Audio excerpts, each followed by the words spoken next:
Good evening, everyone, and welcome to the latest series of Snowflake webinars. Tonight, we will cover improving remote education. And as always, I have my star here, Danielle Macklin. And Danielle will be talking to you this evening about improving remote education and how we can do that using Snowflake. As always, if you have any questions, please put the questions in the questions tab, and I will interrupt Danielle and ask her at an appropriate time to interrupt her. But we encourage you to ask the questions as we go along so that you don't forget what they are before we get to the end. So we do not mind being interrupted. Just interrupt us with the question and I'll share them over to Danielle. So Danielle, thank you very much. I'm going to turn off my camera and take it away. Great. Thank you, Jack. Hi, everyone. Thank you again for being here. I think that this is a very fitting webinar theme, considering that it has been for many places 1 year since the first lockdowns began, and we entered into an entirely unprecedented style of teaching, with many districts moving into a remote education environment. And 1 year later, we're still seeing that there are many districts who have continued with remote education or who are doing a hybrid model, and many who are also back in person for instruction. So what I'm hoping for tonight is I can give you some tips and tricks that you can use with Snowflake to help improve any of your remote learning needs that you may have encountered after a year of doing this. So I'm going to start with my screen share as always. And I've set this up to be a Snowflake lesson activity. And the information that I'm sharing with you today, I'm going to go back and forth between this particular lesson activity and then highlighting some of the features in Snowflake.live that we're talking about in the webinar.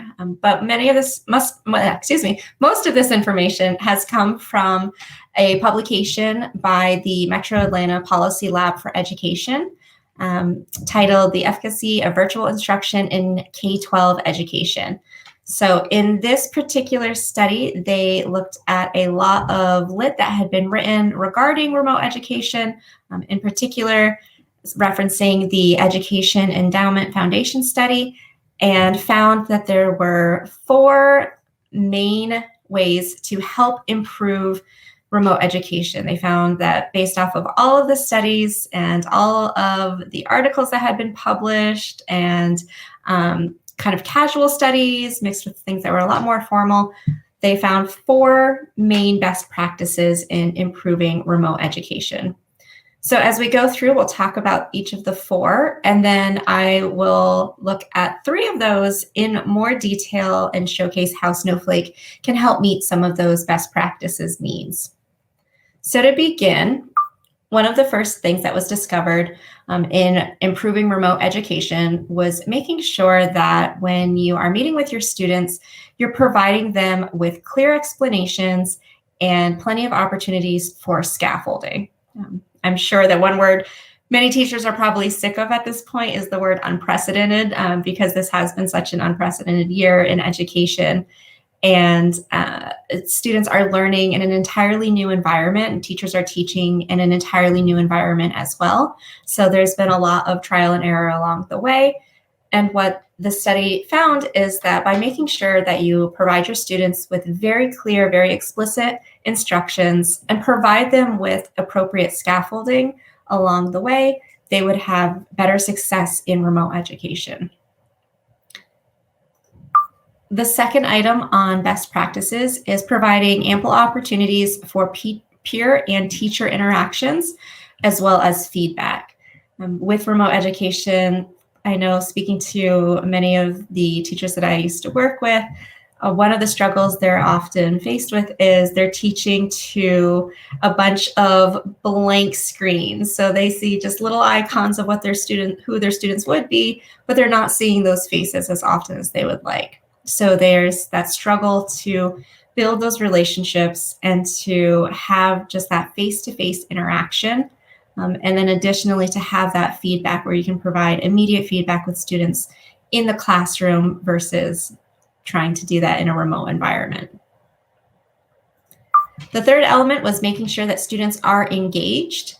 That seems to be the case in any educational situation, is how do we have our students engaged in what they're learning so that it's both interesting for them and also relevant and meaningful for their lives. They spoke mostly about using games and using simulations to help improve that engagement strategy. And then lastly, the ability to have technological support.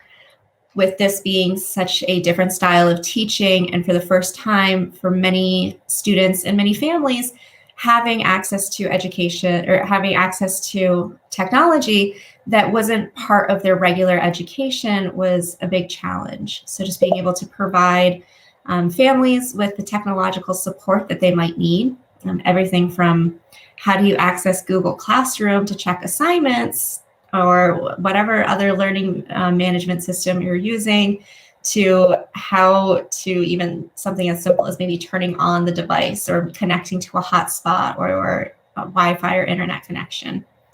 So for today's webinar, I'm going to focus on these three and on how Snowflake.live can help improve remote education with these three best practices. With technological support, we do have a support team at NUITEQ who handles all of our tech issues. So if you are ever encountering an issue, you can reach out to them. They're really responsive, and they're able to, usually within a short period of time, figure out whatever the technological issue is. So for today, though, I'm going to focus on these three. So to begin, and this is the part where I'll be jumping back and forth between this lesson activity and then pieces of Snowflake.live to demo. So we're going to first begin with this, making sure that we are providing clear explanations and scaffolding for our students. In Snowflake, one of the features we have that is really great for explanations and scaffolding is creating lists of lesson activities. And I'll go through and talk about this, and then we'll talk how lists can be used. So with lists, you have the ability to provide differentiation. You can create lists of lesson activities, so a bundle of lesson activities or a playlist of lesson activities. And those lesson activities can target different learning skills or learning needs. And the lesson activities within that list can be edited to include different modifications or accommodations that you might have for your students. So if you have students who are very accelerated and you need to up the rigor of the lesson activity, you can do that. Or if you need to provide additional scaffolds and supports in a lesson activity, maybe things like recording audio or providing background graphics, those scaffolds can be put in place as well. Within the lists, you also have the ability to add PDFs to provide further instruction and explanation, and then even add additional audio recordings to a list. So very quickly, if you're not familiar with a list, and I have a couple great demo ones to show. Lists are found under My Lesson Activities, and they function like a playlist. So they're an opportunity for you to put together a bundle of lessons that target the same skill or that all relate to the same concept. So for example, this science list has a PDF about NASA, and then the lesson activities within that all are related to the same theme of the moon and the moon landing. It also includes an audio recording. So one way that using lists will help improve providing those explanations and scaffolding is you can add in PDFs with your instructions of what students should accomplish or what they should work on. And you can also add recordings to that. So in this case, I have just an MP3 from the moon landing, but I also could add in, and here I am from the More option, I could add in recorded audio. So I could provide my students with their instructions of what they needed to accomplish or any helpful reminders and tips for my kiddos as they're working on the lesson activities within the list. And then in the list itself, I could have my lesson activities move in a manner in which the students are building upon earlier skills. So if this were, for this telling time one, the sequence of this particular list is having my students build upon those skills as they move forward in completing those lesson activities. So using lists is one way to provide those explanations and provide the additional scaffolding. The next item that was mentioned in that study had to do with interactions and with feedback. And one of my favorite features in Snowflake.live, I talk about this all the time. I love when I do trainings on this. I just think it's a really great tool, is our polls feature. And if you're not familiar with polls is the real-time student response system. It's really great in both a classroom setting or if you're doing remote ed. Students can connect to a poll, and in that poll, it's teacher-driven, so the teacher would obviously move forward the questioning, but students can connect on any of their devices. So if they're at home on their Chromebooks, they can access a website and open up their poll, or even if they wanted to use their cell phone. One thing that everyone kind of learned very early in this pandemic and with the switch to remote education is many students who did not have access to technology were able to use data on their cell phones, since so many people do have smartphones, and they could do a lot of their schoolwork just working on their phones. And that's another really great thing with Snowflake too, is because it is web enabled, it's accessible on any device. So if it's with your students on iPads or your students on Chromebooks or your students using their cell phones, they're able to access all of the lesson activities, and they're also able to participate in completing polls. So this real-time student response system, it's a great way to check for understanding.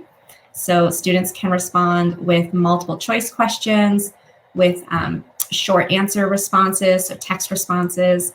And then the new fun features in it is students can also respond using images from their camera roll, or taking a picture with their device using their webcam, or if they're on their phones, the camera on their phone.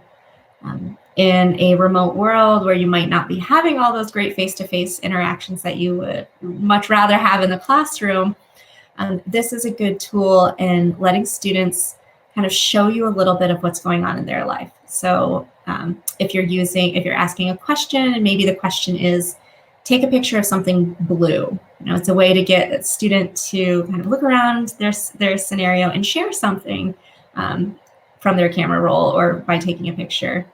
Or even have students taking a selfie. Take a selfie showing me your mood today, and having students, incorporating that social emotional learning of maybe exaggerating how their face would look if they were angry, or if they were sad, or if they were happy, or whatever their mood might be. And then it would provide you with having a little more of that community building and having those interactions by being able to connect with students. So it goes kind of beyond just the simple checking for understanding, but also providing students with a way to stay connected with their teachers. And then in addition to that, being able to have feedback, we can do that through our Snowflake.live classes. So with our Snowflake.live classes, you have the ability to import rosters from Google Classroom or ClassLink, or you can build your classes within a CSV of emails, or just a copied and paste list of student emails, or even create classes with your own auto-generated username and password. And then sending those lesson activities from Snowflake that you've either built or that you have found in the community, sending those to your students, and then being able to provide different types of feedback on those lesson activities that students have completed. And the feedback we have is written, audio, and video recorded feedback. So I will share what that looks like next. So from my classes, if I go to review progress, I can see all of the lesson activities that I have sent to all of my students in all of my classes. So I'm going to grab just this assignment. This assignment, I know it's a little old, but I also know that it's done because I was the student in all of the classes.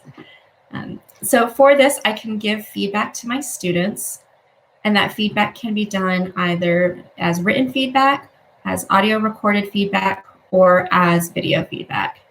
So here we can see an example. I've provided 3 different types of feedback to my student. I gave that written feedback. I can also record my 60 seconds of audio feedback, so the student would then be able to hear my voice. And then, and this always freezes at the worst frame, I could also record video feedback for my students. So even though I'm not face-to-face with my students in remote learning, I can still, at the very least, they can still see me, and I can address them directly, and I can give them that comment just like I would if I were in the classroom with them. So this is another really great way to just maintain those connections and to make sure that you are providing good interactions, positive interactions, and providing good feedback to your students. And then the last piece that I will share with you today is about how to increase student engagement. So as we go through and we talk about student engagement, oftentimes we tend to think like, oh, engagement means I have to be the entertainer, or I have to make class super exciting and go over the top in everything that I do. And while that's always great and fun, it doesn't necessarily mean students will always be engaged in the material itself. But when you can provide your students with choice and with voice, it's definitely going to give them a greater opportunity to be engaged in the lesson itself. So whether it be new skills that you're teaching or content that you're teaching, giving students the opportunity to demonstrate their understanding of that is a really great way to keep them engaged in that learning. It allows them to have that ownership of their learning. So this can often be done in Snowflake itself by building your own Snowflake classes and having the students create their own lesson activities. So one of the really great features with using Snowflake.live is once you've established your classes and students have logged in, they can create all of the lesson activities that you could create as a teacher. So they have access to all 16 of those lesson activity templates, and they can do all of the customization, they can do all of the visual changes, and it's a really great way for those students to demonstrate what they have understood and what they've learned. This was something I did in my own classroom when I was a teacher. I taught middle school social studies, and I was a user of Snowflake before I began working with the company. And one of the things I really liked being able to do is at the end of a unit, have my students create a lesson activity to review what we had covered in class. So if we were talking about ancient Egypt and I wanted my students to review vocabulary words, they could create a lesson activity. And I allowed them to choose any of the lesson activity templates, and they could change the background any way that they wanted. And then when they had put in the required list of information or the words and definitions, whatever it was that my rubric had stated they needed to do, they could then share with their classmates what they created. So they would get into small groups, and they would just be traveling around with their Chromebooks and playing each other's lesson activities. And then I would give them an opportunity. I would download the lesson activity, and then I would upload it onto my interactive panel, and then they could have their lesson activity at the front of class. So it was a really good way to kind of keep them engaged in what we were learning and of being part of that kind of active learning process. And then in addition to having choice and voice, as a teacher, you can provide lesson activities to your students in different formats. So if you know your students really like one particular lesson activity type, my students loved bugs, you can create a lesson activity with bugs, but then you could also take that same information and move it into a different lesson activity type, and students can play that again for repetition, still practicing those skills and that content, but now having a choice in how they were going to do that. And then the last part, a way to engage students is, and then we'll talk in a little bit more detail about the spinner lesson activity template. So in just conversations with other teachers and in so much of social media that I've watched, I see that a lot of teachers are really struggling with, again, the talking to a blank screen with no faces, or maybe having students be silent the entire time and not really knowing if they're there or not, and not really sure what to do. So one suggestion that I would have is creating a spinner as a way to have student names. So then you can select students to answer particular questions, or to even ask questions to the class. So as a way to kind of, and I personally don't like putting students on the spot, but it's a way to at least prepare them for, okay, you're going to be up next. Let's go see if we can find these answers together, and then share that information with the class.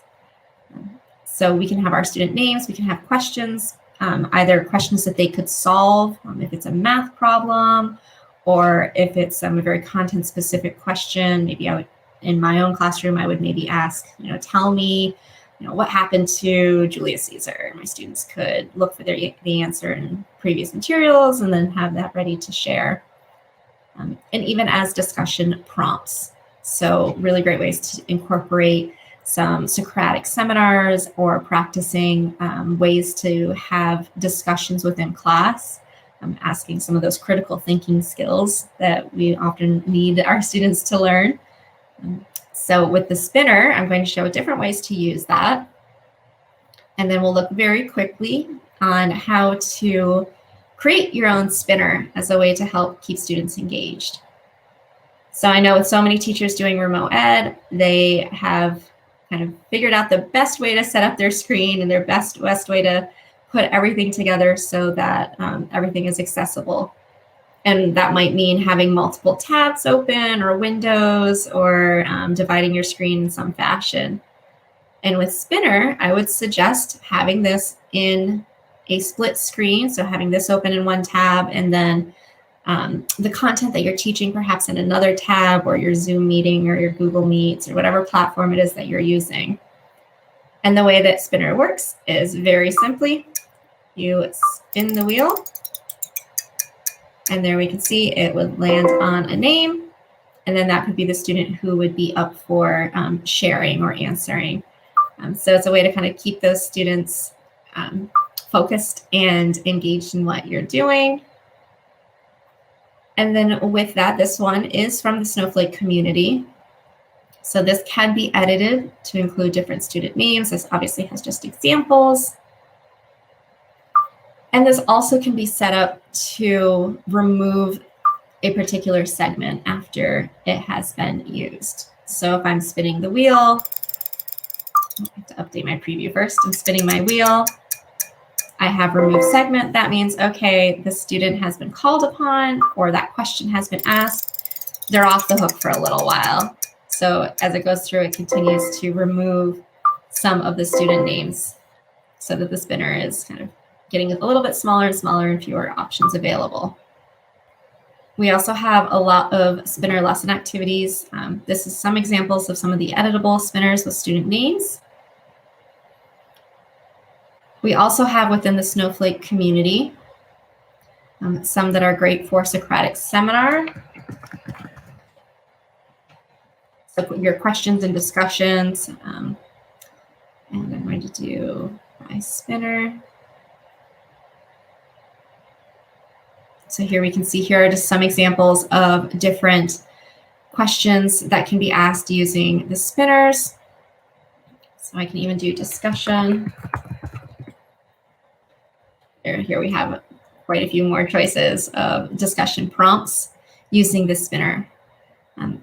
So we can see quite a few to choose from, just available. And this is just what's available within the Snowflake community. So we have over 83 just in the community itself. So to build a spinner, I'm going to go to my Create and Lesson Activity. And there we have our Spin the Wheel spinner.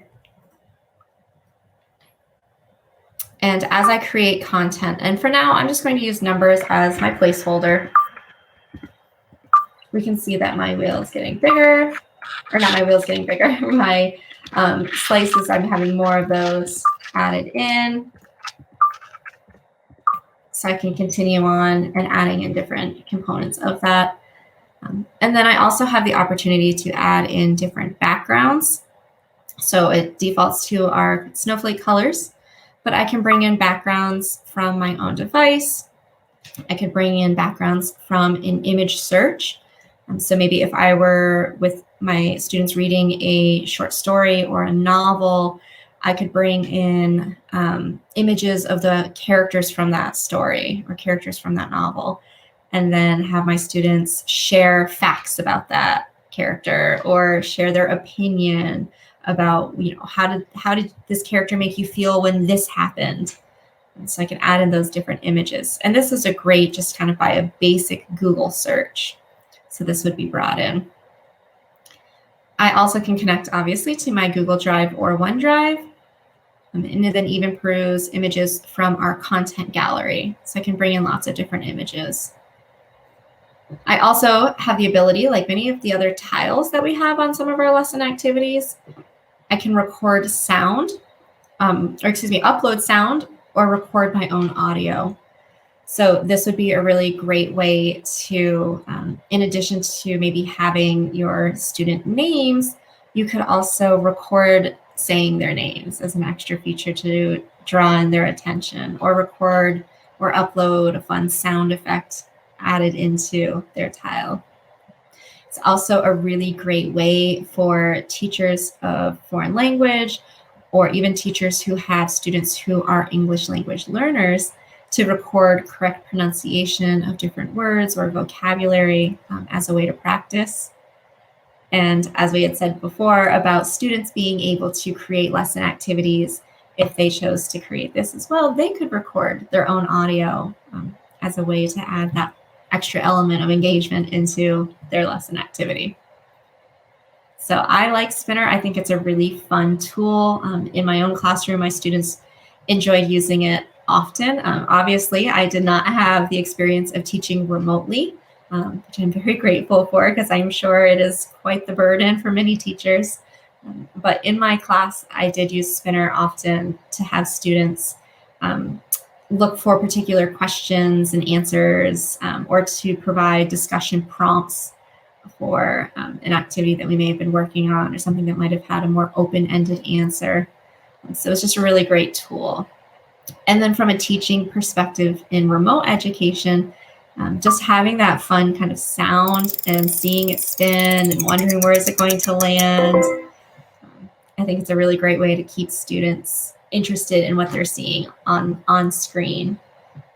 And again, you could open this in one tab and then open up a separate window with the content that you're teaching in that day as well, and have them side by side as a way to keep the lesson moving forward and adding in those other fun features. So I know I covered a lot today, as always, in a very short period of time.